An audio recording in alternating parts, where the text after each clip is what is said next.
तारीख 6 अगस्त 1945। समय सुबह के 8:15 और एक धमाका। एक ऐसा धमाका जिसने कुछ सेकंड्स में जापान के लाखों लोगों को हमेशा के लिए गहरी नींद में सुला दिया। यह सुबह जापान के इतिहास में सबसे भयानक और दर्दनाक सुबह थी। लोग अपने अपने काम पर जा रहे थे, बच्चे स्कूल को रवाना हो रहे थे। आम जिंदगी घरों और सड़कों पर रोज की तरह अपने अपने कामों में बिजी थी। लेकिन अचानक लोगों ने आसमान से कुछ गिरता हुआ देखा, जो कुछ सेकंड्स में जमीन पर आ गिरा, जिसके जमीन को छूते ही एक बड़ा धमाका हुआ। चारों ओर केवल धुआं दिख रहा था। आग का एक बड़ा गोला दिख रहा था। चारों ओर तबाही दिख रही थी। एक पल को ऐसा लगा जैसे सूरज खुद जमीन पर उतर आया है। उस समय इन एक्सप्लोजन पॉइंट्स का तापमान कुछ 3000 से 4000 डिग्री सेल्सियस तक पहुंच गया था।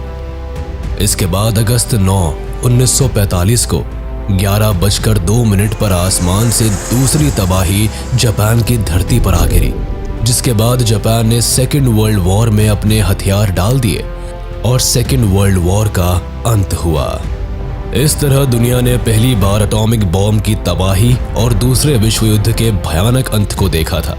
सेकेंड वर्ल्ड वॉर हुई ही फर्स्ट वर्ल्ड वॉर के कारण, लेकिन सवाल ये आता है कि आखिर ये शुरू कैसे हुई?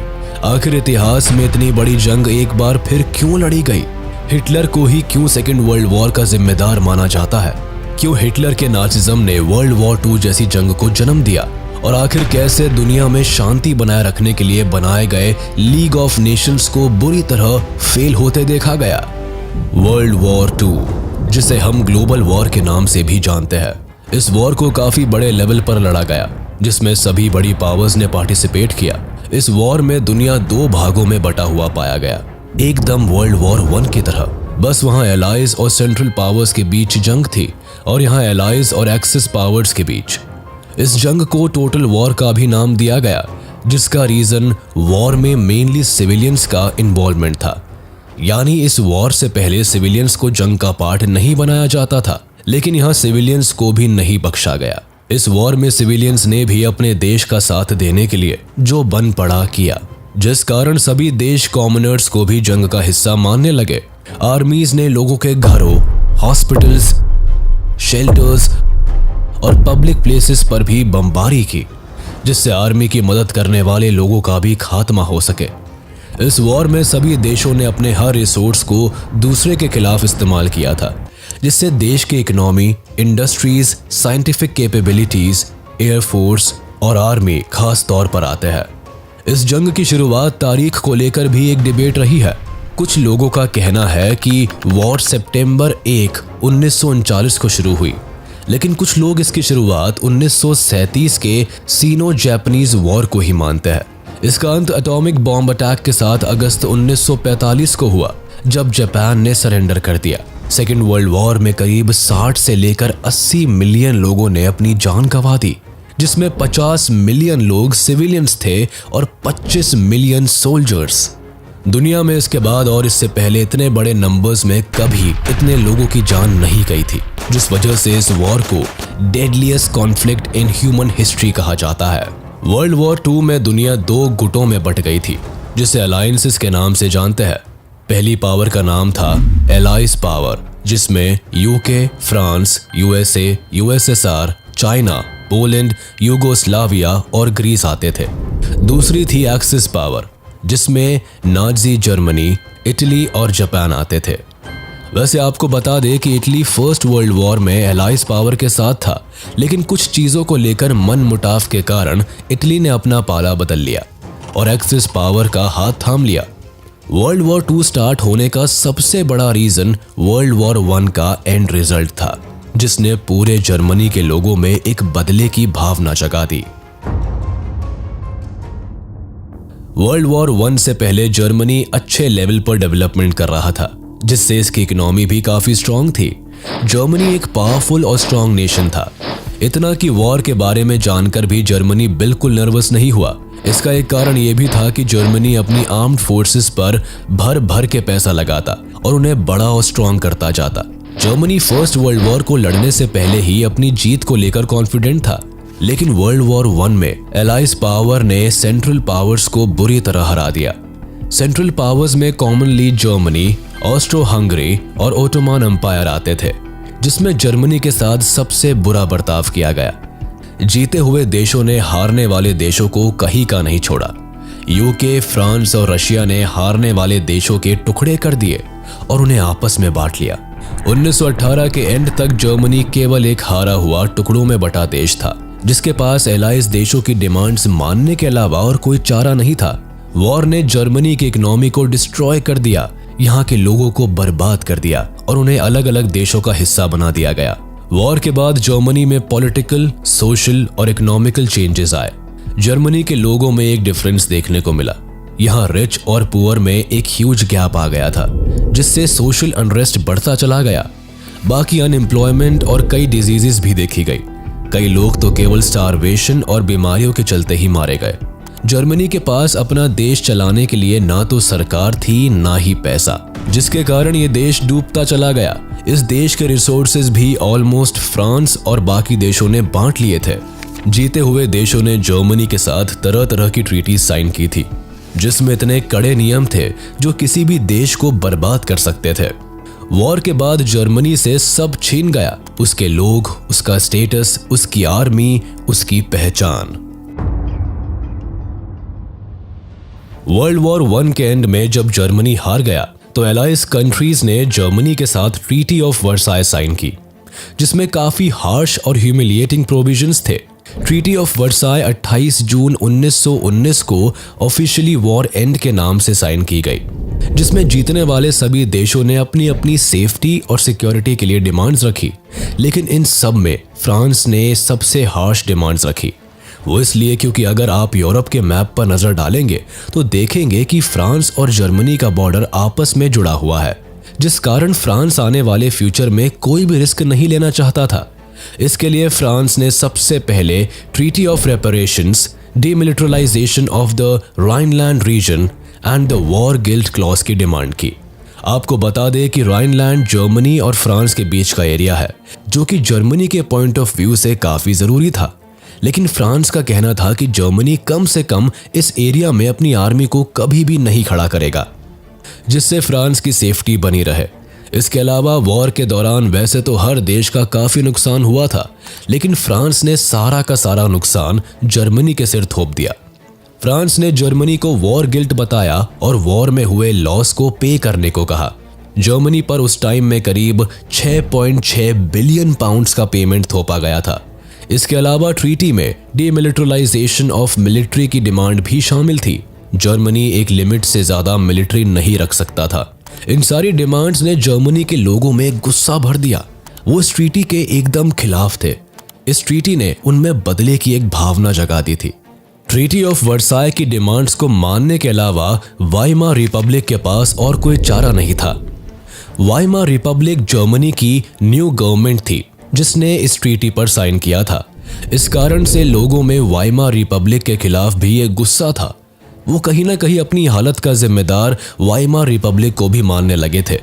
इस पीस ट्रीटी के कारण ही जर्मनी ने अपनी overseas colonies, 1/10 of population, 13% territories, 75% iron और 26% कोल खो दिया था।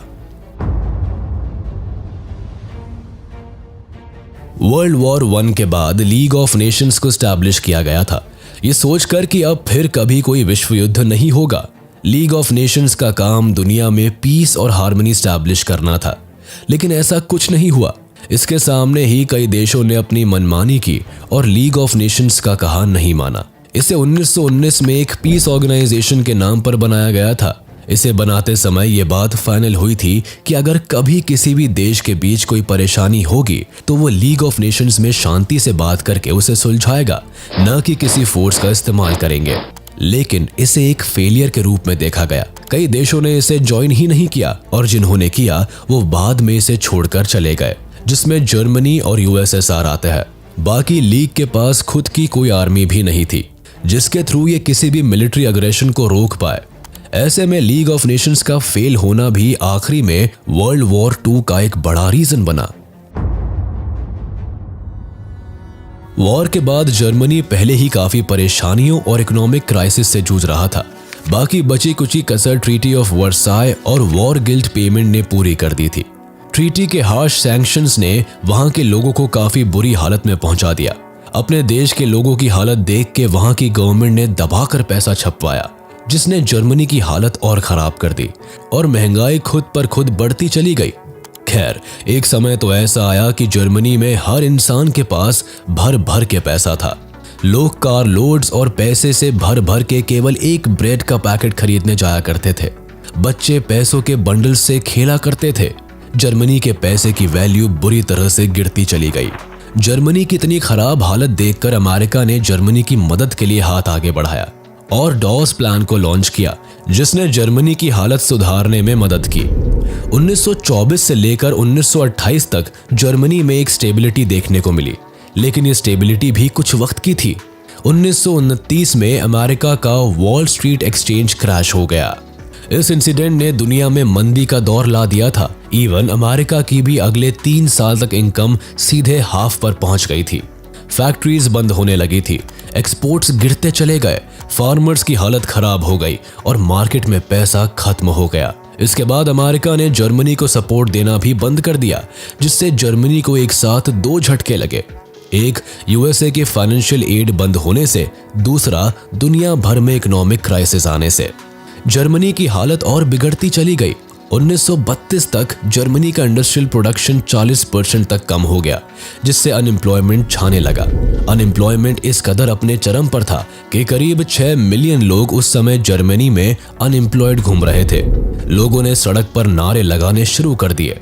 लोग बड़े बड़े बैनर लेकर willing to do any work लिखकर काम मांगने लगे। लोगों का सरकार से विश्वास भी डगमगाने लगा था।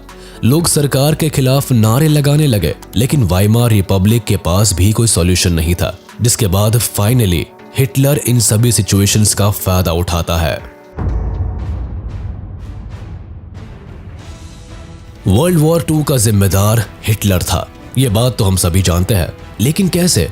इस बात को समझने के लिए आपको पहले यह समझना होगा कि आखिर एक सीधे साधे परिवार से आने वाला लड़का जो केवल प्रीस्ट और आर्टिस्ट बनना चाहता था, इतना बड़ा क्रूर तानाशाह कैसे बन गया? आखिर कैसे हिटलर ने करोड़ों लोगों को बिना सोचे मौत के घाट उतार दिया? ग्रेट डिप्रेशन के बाद जर्मनी की हालत नाजुक थी। हिटलर ने इस मौके का फायदा उठाया और अपनी पार्टी का प्रचार करने लगा। वो बड़ी बड़ी रैलीज करता, लोगों को इकट्ठा करता, नारेबाजी करता और सबसे जरूरी चीज स्पीचेस देता। हिटलर की आवाज में जादू था। वो अपने भाषण से किसी को भी मैनिपुलेट करने की क्षमता रखता था। उसने अपना नाजी प्रोपेगेंडा चलाया और ज्यादा से ज्यादा जर्मनी को अपनी बातों में फंसा लिया। हिटलर ने लोगों से वादा किया कि वो जर्मनी की किस्मत को बदल देगा। वो ट्रीटी ऑफ वर्साय को कभी नहीं मानेगा और जर्मनी का बदला बाकी के सभी देशों से लेगा। जर्मनी की जनता हिटलर की बातों से प्रभावित हुई, जिसके बाद जर्मनी में चुनाव हुए और हिटलर की नाजी पार्टी उसमें जीत गई। कुछ समय बाद हिटलर की लोगों में पॉपुलैरिटी देखकर 30 जनवरी 1933 को प्रेसिडेंट हाइडेनबर्ग ने हिटलर को जर्मनी का चांसलर बना दिया, जिसके बाद हिटलर जर्मनी में एक एनेबलिंग एक्ट लेकर आया, जिसके पास होने के बाद जर्मनी एक डिक्टेटर कंट्री बन गया। इस एक्ट ने हिटलर को जर्मनी की सारी पावर सौंप दी। हिटलर के हाथ में सत्ता के आते ही इसने जर्मनी का पूरा रूप ही बदल के रख दिया। इसने सबसे पहले 1933 में जर्मनी को लीग ऑफ नेशन से बाहर किया। फिर 1938 में राइनलैंड नाम की जगह को वापस अपने कब्जे में किया, जो ट्रीटी ऑफ वर्साय के अकॉर्डिंग जर्मनी से छीन ली गई थी। साथ ही ऑस्ट्रिया और जर्मनी को दोबारा एक किया गया। इसके बाद हिटलर ने वेस्टर्न जर्मनी की ओर अपना रुख मोड़ा और चेकोस्लोवाकिया पर कब्जा कर लिया। कुल मिलाकर कुछ सालों में हिटलर ने जर्मनी की किस्मत चमका दी थी। हिटलर ने अपने देश की इकोनॉमिक कंडीशन को ठीक करने के लिए वॉर का डिसीजन लिया। सितंबर 1, 1939 को हिटलर पोलैंड पर हमला बोल देता है। इस हमले के लिए भी जर्मनी एक अच्छा खासा प्लान बनाता है। जर्मनी अपने ही सैनिकों को पोलैंड की यूनिफॉर्म पहनाकर खुद के खिलाफ एक अनाउंसमेंट करवाता है, जिससे लोगों को लगे कि पोलैंड ने पहले जर्मनी पर हमला बोला है। जर्मनी तो केवल उसके किए हुए का जवाब दे रहा है। तो बस प्लान के सक्सेसफुल होते ही जर्मनी पोलैंड पर हमला बोलता है। जिसके बाद 2 दिन के अंदर ही इस वॉर में फ्रांस और यूके भी पार्टिसिपेट करते हैं। वो इसलिए क्योंकि इन दोनों देशों ने पोलैंड के साथ एक अलायंस बनाई हुई थी, जिसके अकॉर्डिंग अगर कोई भी देश इन तीनों में से किसी के ऊपर भी हमला बोलता है तो बाकी के दोनों देश उस देश की तरफ से लड़ेंगे। जिसके बाद 3 सितंबर को यूके और फ्रांस जर्मनी पर अटैक कर देता है, जिसमें Australia, New Zealand, south Africa and Canada भी शामिल हो जाते हैं। वॉर की शुरुआत में जर्मनी के साइड से जापान और इटली होते हैं, जो हर हाल में जर्मनी का साथ देने को तैयार रहते हैं। ये दोनों देश जर्मनी की ओर से वॉर एंड तक लड़ते हैं।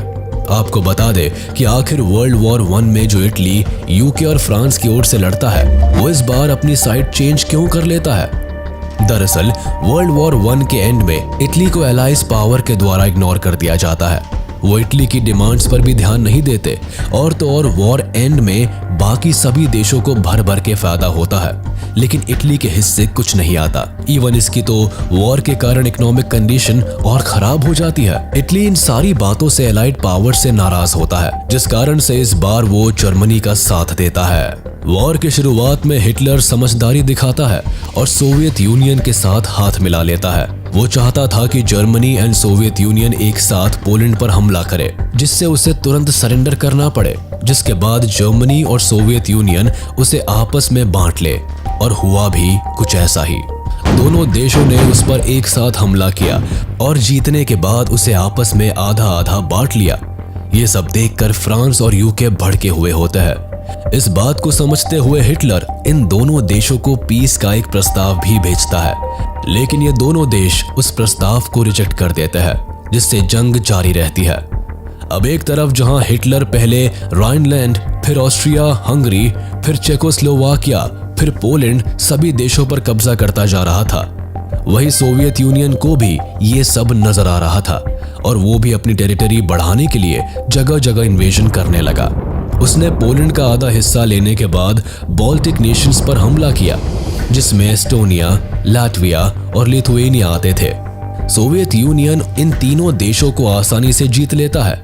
इसके बाद सोवियत यूनियन फिनलैंड पर कब्जा करता है, जिसके बाद सोवियत यूनियन खुद को लीग ऑफ नेशन से अलग कर लेता है।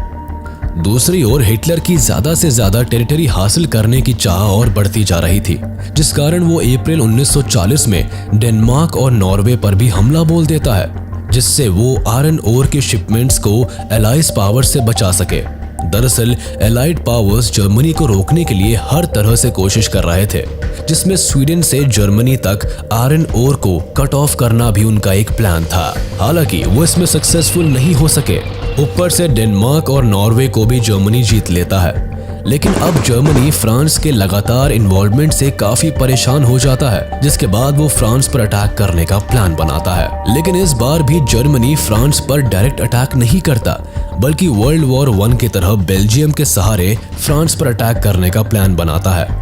फ्रांस पर अटैक में इटली जर्मनी का साथ देता है, जिसके बाद 10 जून को इटली फ्रांस पर अटैक करता है। दोनों देश मिलकर करीब 14 जून तक फ्रांस के पेरिस तक पहुंच जाते हैं और फ्रांस को सरेंडर करने के लिए मजबूर कर देते हैं। 8 दिन बाद फ्रांस जर्मनी के साथ एक ट्रीटी साइन करता है और हार मान लेता है। जर्मनी का फ्रांस को केवल कुछ दिनों में हराना बहुत बड़ी बात थी। इस इंसिडेंट के बाद लोग हिटलर से डरने लगे थे। कोई देश नहीं चाहता था कि हिटलर उनसे पंगा ले। हर तरफ हिटलर के नाम का डंका बज रहा था। लेकिन यूके अब भी हार नहीं मानता। वो हिटलर के शांति प्रस्ताव को रिजेक्ट कर देता है, जिसके बाद जुलाई में जर्मनी और यूके के बीच एयर बैटल ऑफ ब्रिटेन शुरू हो जाती है। ब्रिटेन की उस समय एयर पावर काफी ज्यादा मजबूत थी, जिस कारण दोनों देश आपस में हवा में लड़ते हैं। लेकिन यहाँ जर्मनी की एयरफोर्स यूके की एयरफोर्स के सामने वीक पड़ जाती है, जिसके बाद हिटलर प्लेन्स के थ्रू यूके की अलग अलग स्टेट्स पर बॉम्ब गिरवाने लगता है। लेकिन इससे कुछ होता नहीं है।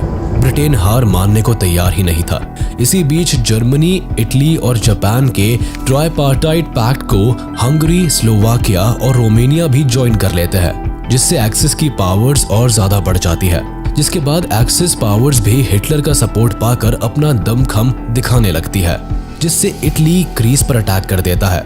लेकिन यहाँ ब्रिटेन ग्रीस की मदद के लिए खड़ा रहता है, जिससे इटली को ग्रीस में ब्रिटेन की आर्मी खदेड़ देती है।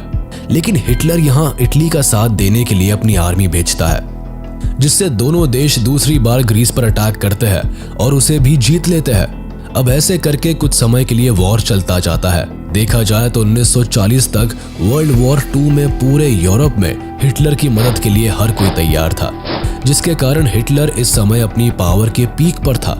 लेकिन अपनी पावर के नशे में हिटलर यहाँ एक गलती कर देता है, जिसके कारण जर्मनी वॉर हार जाता है। दरअसल जैसे ही हिटलर को दिखता है कि वो वॉर जीत रहा है, वो लगे हाथ अपने सालों से देख रहे सपने को भी सच करना चाहता है, जिसके अकॉर्डिंग हिटलर ईस्टर्न यूरोप पर कब्जा करना चाहता था, जो कि यूएसएसआर का पार्ट होता है।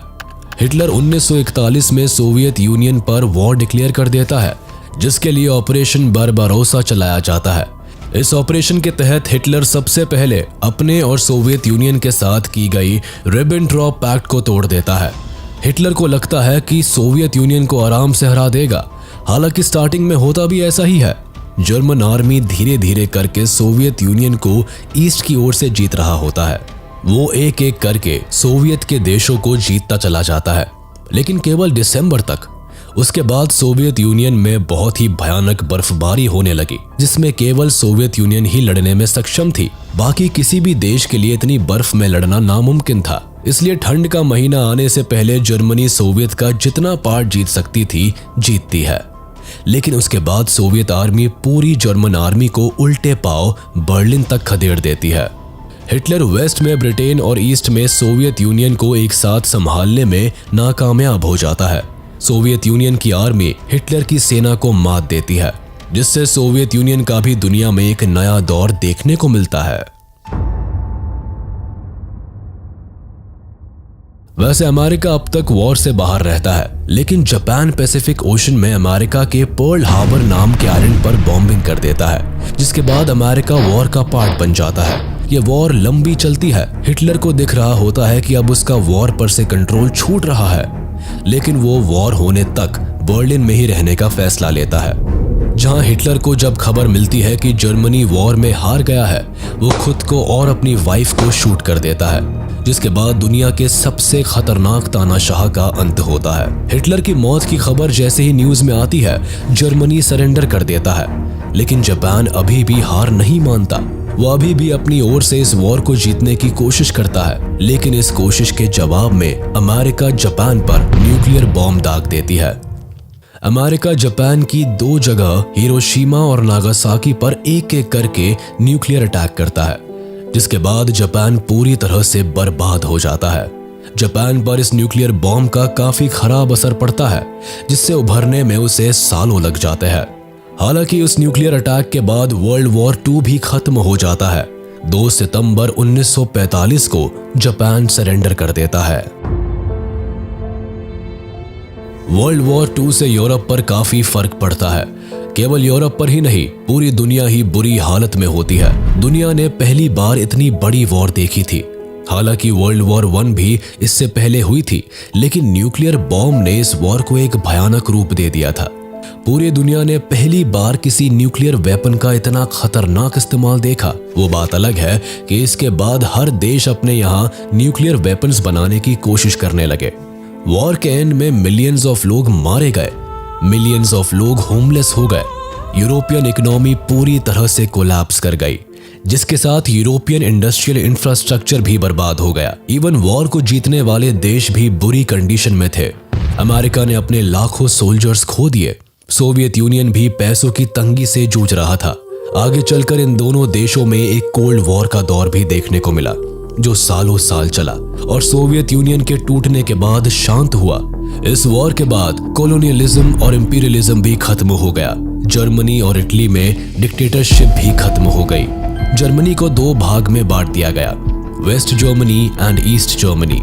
वेस्ट जर्मनी को ब्रिटेन, फ्रांस और यूएसए कंट्रोल करते थे और ईस्ट जर्मनी को यूएसएसआर।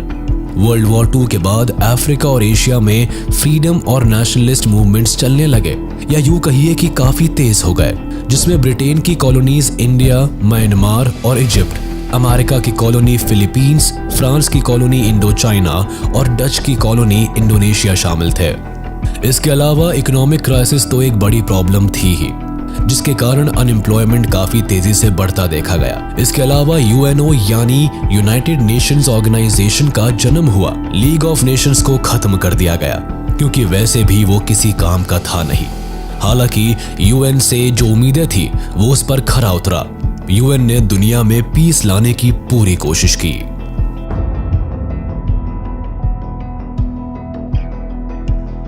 वर्ल्ड वॉर 2 के टाइम इंडिया ब्रिटेन के अंडर आता था, जिससे वो ऑटोमेटिकली एलाइज पावर का पार्ट बन गया था, जिसके कारण इंडिया से करीब 2.5 मिलियन सोल्जर्स एक्सिस पावर के खिलाफ लड़े थे, जिसमें से करीब 87,000 इंडियन ट्रूप्स ने अपनी जान गंवा दी थी और करीब 34,354 सोल्जर्स बुरी तरह से घायल हो गए थे। इसके अलावा करीब 67,340 इंडियन सोल्जर्स को प्रिजनर्स ऑफ वॉर बना लिया गया था। वर्ल्ड वॉर 1 के वक्त ब्रिटिश सरकार ने भारत के न सिर्फ सैनिकों को युद्ध में उतारा, बल्कि हमारे यहाँ से खाने पीने का सामान वगैरह भी अब लंदन एक्सपोर्ट होने लगा, ताकि वहाँ लड़ रहे सिपाहियों को खाने की कमी न झेलनी पड़े। और तो और इन दिनों बंगाल के मजदूरों को अब वेजेस के तौर पर अनाज के बदले पैसे दिए जाने लगे और सारा अनाज बाहर भेजा जाने लगा। अब मजदूरों के हाथ में पैसे थे, लेकिन बाजार में अनाजों की कमी के चलते अनाजों की ऊंची कीमत आम जनता के लिए मुश्किलें पैदा कर रही थी। ऐसे में छोटे छोटे खेतीहर और मजदूर वर्ग के लोग अपने घर कर ब्रिटिश सेना में नौकरी ढूंढने चल दिए। ऐसे में लाखों औरतें, बूढ़े और बच्चे सड़कों पर रहने को मजबूर हो गए। 1943 में बंगाल में फेमाइन आ गया, जिसमें लगभग 30 लाख आम आबादी भूख और बीमारियों से मारी गई। हमारे यहाँ से पहले से ही जूट और कॉटन जैसे कच्चे माल ब्रिटेन भेजे जा रहे थे, जिससे कि इंडिया उनके लिए बस एक मार्केट बना हुआ था। अब ऐसे में अनाजों और खाने के सामान का बड़े लेवल पर एक्सपोर्ट भारत को लंगड़ा कर रहा था।